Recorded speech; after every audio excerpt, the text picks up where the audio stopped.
Hello everyone. When we last left off, what I did so far was that I took a simple program, examples.tt, and then I outputted an empty function. So now we're going to add to our little empty function. So we're just going to add some statements to our function code. So in the pause statements, so this is the pause function. So this is the function code over here, and so I set the function code equal to func %func identifier, like that. And so this is the function header. At the very end, I have an end func. So in the middle, what I'm going to do is I'm going to say statements code over here, and in the middle we're going to take the function code, and then we're just going to concatenate the statements to the function code. In the pause statements, what we're going to do is have a string. We're going to return a string. And so let's say, okay, so for yeah, let me think. Yeah, so I'm gonna say that I'm just gonna like create the statements code. So code string, and then so just so that I could get this thing to compile, I'm just gonna put a to-do. I'm gonna put a to-do on all of the different statements that we're not working on. So as of right now, yeah, we're gonna put the to-dos on everything that I'm not working on, and I'm gonna just return code. So code like that.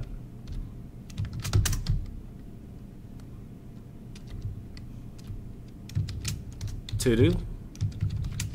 Put to-dos when you're... Yep. Okay, awesome. So yeah, put to-dos whenever you don't really want to, when you just want to check to make sure that your syntax is correct. Okay, so we put all of our to-dos there. So warning unreachable statement. Yeah, let's just make sure. Okay, yeah. So we're gonna just start with doing declarations first of all. So this is our declarations. As you can see here, we have our match over here. We have match token, and then if we find an integer, then we do know that this is int a or something like that. Of course, yours is the ones in your example will be more complicated. Like for example, we'll probably have like, it will also have array, but and I'll leave that to you to figure out how that will be handled. So now we're gonna have to say, okay, identifier and ident. If we see an identifier, we're gonna return ident, and then we're gonna say let the ident is equal to match, like that. Just making sure that this thing compiles. Okay, yeah, I need to add a semicolon there. Yep, okay. So what I'm gonna do is say code is equal to, we're gonna generate the code for this. So format %int and then ident, like that, new line. So what this is gonna do is that we're just gonna turn int a into the we're gonna take int a into %int a. This is the IR syntax for the interpreter. So we are just transforming int A into the IR. And then at the very end, we're just gonna return that. And then in parse statement, we're in the call site of parse statements, we are concatenating the statements code to the function code. Okay, what I'm gonna do is I'm gonna modify the example ever so slightly. Right now we're just working on declarations, so I'm just gonna get rid of these and just make sure that this port compiles correctly. So let's make sure that this port compiles correctly. Yep. So as you can see, we have add.tt. We declare an integer A, we declared an integer B, we declared an integer C, and then we have the correct, and we outputted the correct result for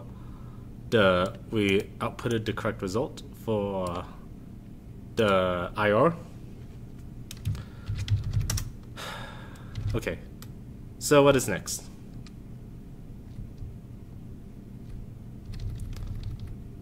Let's do the integer.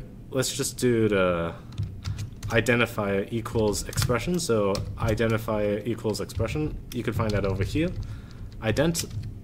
So, well, I guess of course as a nuance, yours is slightly more complicated. So ident. Well, there could be many cases. It could be it could be something like A equals 1 plus 1, A equals just 0 like this. I think I'll start with the simple case, and then we can move on to more complicated cases. Okay, so for expression parsing, we're gonna create a little struct called expression. This expression struct can store all of the data for a struct, like that. And in all the parse expressions, we're just gonna add the expression object to different parts of parse term, parse multi term, and parse expression. So 3 places you should add it to. Afterwards, what I'm gonna do is I'm just going to let E equals that one, and then we're just gonna return E like that. Let E. Well, we're just doing this for now. We're gonna be modifying this later, but let's just do the simple thing for right now. Expression.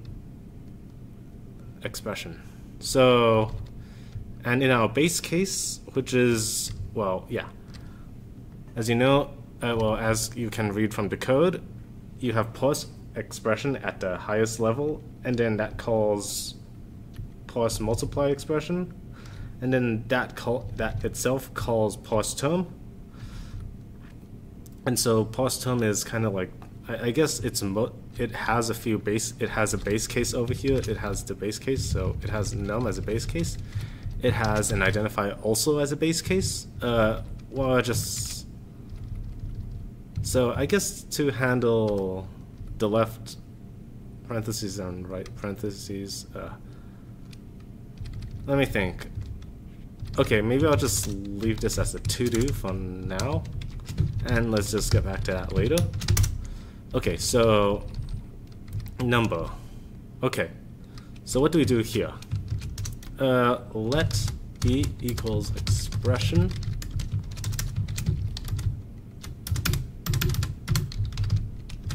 Code, string from, we are just gonna send back a code which is nothing. And then the name is going to be equal to num. It's going to be equal to format num. So this turns a number into a string basically. And I guess we're gonna do around the same thing for, okay.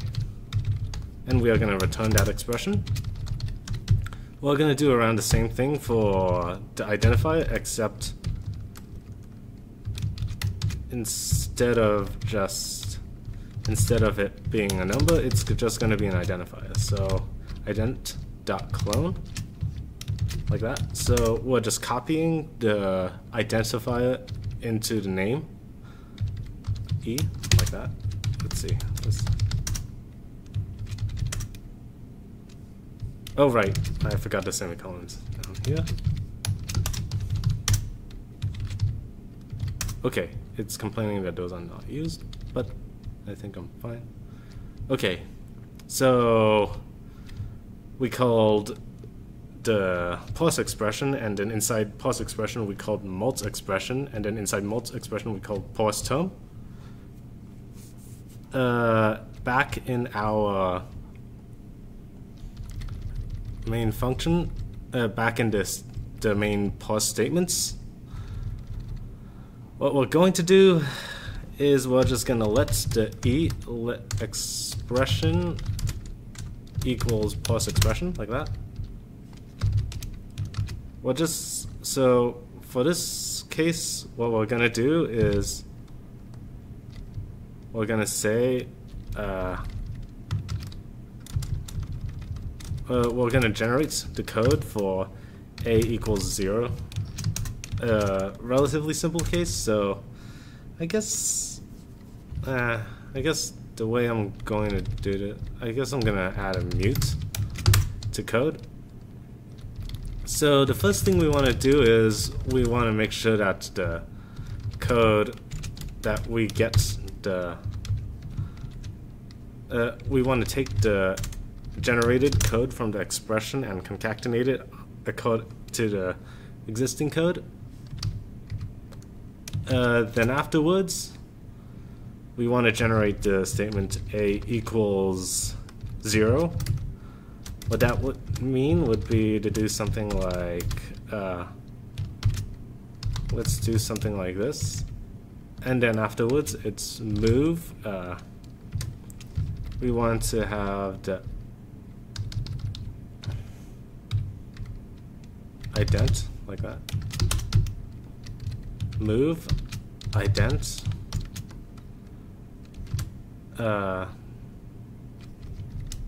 let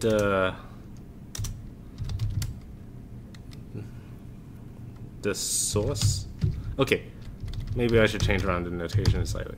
Dest, because the identify, this is the destination on the left hand side, and the right hand side refers to the other one. So dest, and then source, like that. Let the source equal expression dot name. Does that compile? Okay. I think maybe this will make it a little bit. Okay, yeah, that made it happier. So, okay. So, if I run the examples like that, yep, still compiles. So it should be able to handle this case now. So a equals 100, b equals 50. Should be able to handle that. Yep. And as you can see, we have examples, add like that. So we have declare A, declare B, declare C. And then we have move A 100, we have move B 50, and then we have A equals 100, we have B equals 50, and then we were able to generate the code for that one. I'm gonna stop for right now, and I'm gonna continue in the next video.